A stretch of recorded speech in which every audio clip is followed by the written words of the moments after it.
अनसुनी गूंज जो थी गुम अब बनेगी प्रतिध्वनि। इसमें हम हर बार बात करते हैं किसी करंट टॉपिक की, ऐसी जानकारी की, ऐसी खबर की जो आपकी नजरों के नीचे से तो निकली होती है मगर आपका ध्यान उस पर नहीं गया होता। और इस समय जो सबसे ज्यादा हॉट टॉपिक जम्मू कश्मीर में चल रहा है वो है Shri Mata Vaishno Devi institute of medical excellence की एमबीबीएस सीट्स का। और अलग अलग तरह से अलग अलग पॉलिटिशियंस, अलग अलग ग्रुप्स, अलग अलग पॉलिटिकल पार्टीज इस पर अपने बयान रख रहे हैं। हमने आपको पहले भी 2 एपिसोड खास तौर पे जो एमबीबीएस सीट्स को लेकर बताए थे उसमें वही जानकारी दी थी जो हमारे पास एग्जैक्ट जानकारी थी। और उन जानकारी के बेस पर अब आज जो फॉलो अप है ये भी रहेगा। और हमारी जानकारी वही थी जो लोगों की नजरों तक नहीं पहुंची थी। और आज भी हमारी जो अनसुनी गूंज है वो इसी को लेकर है। मगर आज हम थोड़े से और तथ्यों की बात करेंगे कि आखिर अब सिचुएशन क्या है और ऐसी सिचुएशन में क्या कुछ सामने आएगा या क्या कुछ सामने आ रहा है। तो सबसे पहले ये शुरुआत करते हैं कि आखिर जो लोगों को लग रहा है कि अब शायद इस पे जम्मू कश्मीर में बड़ा आंदोलन होगा, शायद दोबारा श्री अमरनाथ लैंड रो एजिटेशन की तरह एजिटेशन करके ही कुछ फायदा मिलेगा, तो हम आपको बता दें कि केंद्र सरकार अब इस मामले पर बहुत ही सीरियसली, लॉजिकली और टेक्निकली काम कर रही है। और शायद हम आपको आज ये कह रहे हैं और आज आप नोट कर लीजिए, बहुत जल्द ही इस मामले का कोई हल सामने आ जाएगा। आपने इस मुद्दे पर बहुत सारे पॉलिटिशियंस के बयान भी सुने होंगे, बहुत सारी वायरल स्टोरीज भी देखी होंगी। वो जहन में याद करिए और उसके बाद हमारी ये स्टोरी पूरी देखिए और इसे शेयर भी करिए। आप समझ जाएंगे कि आखिर हल कैसे निकलना है और क्या हल है। मुख्यमंत्री यहां तक कह रहे हैं कि शायद मेरिट पर वो बच्चे आए जो इंटेलिजेंट हैं। तो क्या एक ही रीजन के लोग इंटेलिजेंट हैं? क्या टैलेंट सिर्फ एक रीजन में है? ऐसा भी नहीं है। वहीं पर कुछ और नेता ऑपोजिशन के ये कह रहे हैं कि शायद ये सभी एडमिशंस कैंसिल हो जाएंगी। शायद जो मेडिकल कॉलेज है, जो फिलहाल इंस्टीट्यूट है, ये इसको अभी प्रॉपर रिकॉग्निशन नहीं मिली है, ये रिकॉग्नाइज नहीं है, शायद ये कैंसिल हो जाएगा। मगर इन सारे शायद के बीच में गवर्नमेंट के पास बहुत सारे टेक्निकल और लॉजिकल सॉल्यूशंस हैं जिसके ऊपर काम हो रहा है। 3-4 दिनों में आपने कुछ खबरें देखी होंगी। बीजेपी का एक high level delegation union health and medical education minister JP Nadda से मिला था। और फॉर्चुनेटली जेपी नड्डा साहब बीजेपी के प्रेसिडेंट भी हैं, यानी कि बीजेपी का जो बयान आएगा उसके भी जिम्मेवार वही हैं और मेडिकल एंड हेल्थ एजुकेशन की तरफ से जो सोल्यूशन आएगा उसके भी जिम्मेवार वही हैं। बहुत अच्छा होता है जब एक ही पर्सन के पास सारी पावर होती है, वो ज्यादा बेटर तरीके से सोल्यूशन दे सकता है और शायद नड्डा साहब उसके ऊपर काम कर रहे हैं। हालांकि अभी इसमें एनएमसी या श्री माता वैष्णो देवी श्राइन बोर्ड के पास कोई सोल्यूशन नहीं हो और जो ऊपर से उन्हें इंस्ट्रक्शंस आएंगी उसके हिसाब से चीजें की जाएंगी। मगर वहीं एक लेटेस्ट इंफॉर्मेशन यही है कि बीजेपी के डेलीगेशन के बाद honourable lieutenant governor Manoj Sinha sahab, उनके principal secretary doctor Mandeep Bhandari और साथ ही साथ श्री माता वैष्णो देवी श्राइन बोर्ड के सीईओ सचिन वैश्य, ये तीनों दिल्ली में हैं और इनके साथ हैं मेडिकल इंस्टीट्यूट के एडमिनिस्ट्रेटर जो ओवरऑल सारा कामकाज देख रहे हैं, जिनके ऊपर ये जिम्मेवारी भी थी कि माइनॉरिटी स्टेटस के लिए अप्लाई करना है, डॉक्टर यशपाल शर्मा। ये सभी लोग दिल्ली में हैं।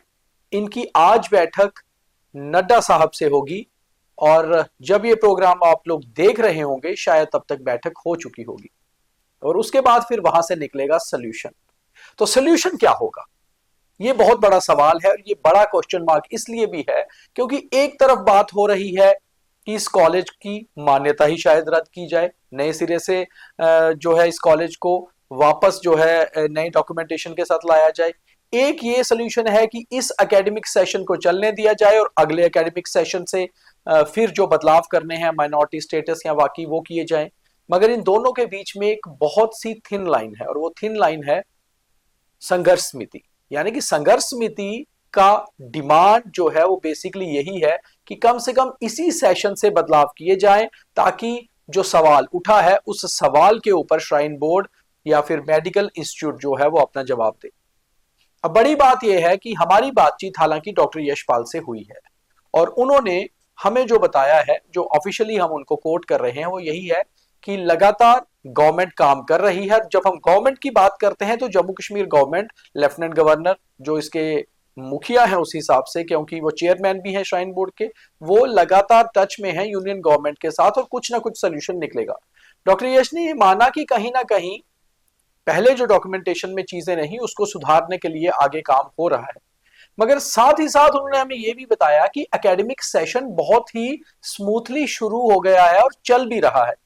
यानी कि जो नए बच्चे यहाँ एडमिशन हुई थी, जिनको लेकर सारा बवाल हुआ, जिस नंबर को लेकर जो 45 और 3 की रेशो है, वो सभी बच्चे एक साथ एकेडमिक सेशन में अपनी पढ़ाई की शुरुआत कर चुके हैं। और वहीं दूसरी ओर एक गाइडलाइंस भी है गवर्नमेंट ऑफ इंडिया की, health and medical education department की, कि आप माइग्रेशन नहीं करवा सकते। 2023 से माइग्रेशन बंद है, यानी कि ये बच्चे दूसरे कॉलेजेस में स्कैटर्ड नहीं हो सकते। मगर वन टाइम डिसीजन कोई भी गवर्नमेंट ले सकती है इस सारे मामले के ऊपर, इसके ऊपर काम चल रहा है। तो जो हमारे पास जानकारी है, बहुत जल्द गवर्नमेंट ऑफ इंडिया इस मामले का सोल्यूशन कर रही है, और जो सोल्यूशन होगा वो कहीं ना कहीं स्टूडेंट्स को भी जो है उनके लिए भी सही होगा, Shri Mata Vaishno Devi institute of medical science excellence जो है उनके लिए भी सही होगा, और संघर्ष समिति के लिए भी सही होगा। और फिर शायद उसके ऊपर नेशनल कॉन्फ्रेंस या बीजेपी के जो पॉलिटिकल स्टेटमेंट आ रहे हैं उन पर भी लगाम लग जाएगी। गवर्नमेंट लगातार काम यह कर रही है कि कोई ऐसा सोल्यूशन निकाला जाए मिडवे, जिसको लेकर कम से कम स्मूथली ये काम आगे चलता रहे। और इसके ऊपर फिलहाल जो हमारे पास अभी जानकारी है कि कॉलेज को रद्द करने की बात नहीं है, कॉलेज को स्ट्रीमलाइन करने की बात है। और एक इसमें बहुत बड़ा सवाल यह भी है कि आखिर Shri Mata Vaishno Devi institute of medical excellence का काम कोई 1 या 2 साल से नहीं, बल्कि साल 2015 से ही शुरू हो गया था। तब से ही डिसाइड किया गया था कि आखिर यहां पर एक मेडिकल कॉलेज बनाया जाएगा। तब जम्मू कश्मीर के राज्यपाल NN वोहरा हुआ करते थे, और उनके तहत ही ये सारा कामकाज हो चुका था। शुरू में यह भी डिसाइड किया गया था कि नारायणा हॉस्पिटल के साथ मिलकर ये मेडिकल कॉलेज चलाया जाएगा, क्योंकि नारायणा हॉस्पिटल की जो मैनेजमेंट है वो ऑलरेडी 3-4 स्टेट्स में 5 से 6 मेडिकल कॉलेज चला रही है। मगर नारायणा हॉस्पिटल और श्राइन बोर्ड के बीच में ये बातचीत हुई थी कि ये medical college exclusively shrine board का होगा, और जब अगर ये श्राइन बोर्ड का मेडिकल कॉलेज होगा तो फिर श्राइन बोर्ड ये चाहता था कि इसके पूरे अधिकार श्राइन बोर्ड के पास रहे। काम आगे चलता गया। ऐसे में साल 2018 आया, जब जम्मू कश्मीर में राज्यपाल बदले गए। सत्यपाल मलिक जब राज्यपाल आए, उस समय ज्यादा काम इस पर नहीं हो पाया। उसके बाद जम्मू कश्मीर से धारा 370 और 35 से हटी, जम्मू कश्मीर एक यूटी बन गई, एक स्टेट से, और उसके बाद यहां पर लेफ्टिनेंट गवर्नर आ गए। जब मुर्मू साहब यहां थे तब भी इस बात पे बातचीत हुई थी और फिर काम आगे बढ़ा था। मगर फाइनल मोहर तब लगी जब लेफ्टिनेंट गवर्नर मनोज सिन्हा साहब ने 2020 में जम्मू कश्मीर में LG के तौर पे कामकाज संभाला। उन्होंने इसको लेट गो किया कि इस पे काम करना चाहिए, और फिर फाइनली एक ब्लूप्रिंट तैयार हुआ कि कैसे एक मेडिकल कॉलेज बनाया जाएगा। और मैं आपको यह भी बता दूं कि श्री माता वैष्णो देवी श्राइन बोर्ड के तहत एक सोसाइटी बनाई गई। एक सोसाइटी के अंडर इस मेडिकल कॉलेज को रजिस्टर किया गया, और डॉक्यूमेंटेशन ये कहते हैं कि उस सोसाइटी के जो एक रूल्स बनाए गए थे, जो कुछ लॉज बनते हैं, बाई लॉज बनते हैं, उस बाई लॉज के हिसाब से पहले ही इस पे विचार किया गया था कि इसे एक माइनॉरिटी स्टेटस के लिए अप्लाई किया जाएगा। कहीं पर जो कुछ कमियां रह गई हैं, हमें उन्हें भी उजागर करने से परहेज नहीं करना चाहिए। और हमने पहले भी आपको 2 एपिसोड में ये बताया है कि Shri Mata Vaishno Devi institute of medical excellence में दरअसल गलती कहां हुई कि जब स्क्रीनिंग हो रही थी स्टूडेंट्स की, उस समय ही अगर मेडिकल इंस्टीट्यूट उस पर रोक लगा देता, चाहे एकेडमिक सेशन 1 साल लेट होता, मगर जिन चीजों को लेकर आज दिक्कत आई है वो नहीं आती। बात यह नहीं है कि कश्मीर के बच्चे इसमें पढ़े, जम्मू के बच्चे इसमें पढ़े। दरअसल बात यह है कि क्या इस मेडिकल कॉलेज के तहत कोई रिजर्वेशन होनी चाहिए, खास फेथ को इसमें कुछ खास आरक्षण मिलना चाहिए, और इसको लेकर तो श्राइन बोर्ड ने पहले ही ये बात कही थी कि इस मेडिकल कॉलेज में श्राइन बोर्ड के एम्प्लॉइज को कुछ ना कुछ आरक्षण होना चाहिए। 10% की मांग की गई थी, यानी कि 50 सीटों में से 5 सीटें उन्हें मिलनी चाहिए। और ये 50 सीटें पहले एकेडमिक सेशन के लिए हैं। अगले एकेडमिक सेशन में हो सकता है सीटों में बढ़ोतरी भी की जाए, और पहले से ये प्रावधान रखा गया था कि इसे एक अच्छा और बड़ा मेडिकल इंस्टीट्यूट बनाना है ताकि यहां से अच्छे डॉक्टर्स निकल पाए। और फिर जब बात अच्छे डॉक्टर्स की आती है तो जम्मू में भी टैलेंट की कमी नहीं है। जम्मू में बहुत अच्छे डॉक्टर्स जीएमसी या एसकॉम्स या बाकी हॉस्पिटल, बाकी मेडिकल कॉलेजेस ने दिए हुए हैं। और अगर यहां से भी निकलकर जम्मू के डॉक्टर्स जम्मू में सर्व करेंगे तो फिर वही बात आती है कि जिस चीज की हमें कमी खलती है कम से कम वो सिस्टम पूरा होगा। तो इसलिए गवर्नमेंट ऑफ इंडिया इस मेडिकल कॉलेज की एमबीबीएस सीट्स को लेकर जो दिक्कत आई है उसको सुलझाने में लगातार काम कर रही है। और हमारे पास जो जानकारी है बहुत जल्दी कुछ ना कुछ रिजल्ट आएगा। और शायद हमारा ये प्रोग्राम जब मेडिकल इंस्टीट्यूट के लोग सुने या फिर संघर्ष समिति के लोग सुने या अलग अलग पॉलिटिकल पार्टीज के लोग सुने तो उन्हें लगे कि शायद हम ये कौन से सोल्यूशन की बात कर रहे हैं। हालांकि हमारे पास वो कुछ पॉइंट्स भी हैं जो सोल्यूशन आ सकता है, मगर फिलहाल अभी हम उसको कोट नहीं कर रहे, क्योंकि जब ये सोल्यूशन गवर्नमेंट की तरफ से आएगा तो ही बेहतर लगेगा।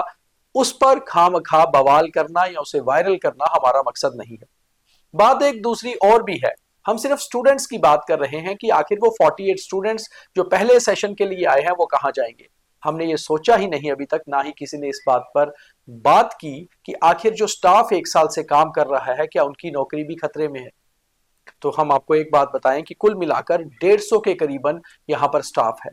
जूनियर स्टाफ को अगर हम छोड़ दें तो 61 यहां पर professors, assistant professors, associate professors, tutors और रेजिडेंट डॉक्टर्स हैं जो इन बच्चों को पढ़ाने के लिए, उन्हें प्रैक्टिकल्स करवाने के लिए वहां पर हैं। टेक्नीशियंस बहुत सारे हैं, बाकी लोअर स्टाफ भी बहुत सारा है। ये स्टाफ 2024 से रखा गया था, इन्हें हर साल एक एक साल के कॉन्ट्रैक्ट पर रखा जाता है। कहीं ना कहीं स्टाफ में भी ये धारणा जाग गई जब से ये मामला उजागर हुआ कि हो सकता है अगर मेडिकल कॉलेज बंद हो जाए तो आखिर इन 150 लोगों की नौकरियों का क्या होगा। क्या फिर इन्हें दोबारा बाकी जगह जॉब्स ढूंढनी चाहिए, इन्हें जॉब्स के लिए अप्लाई करना होगा।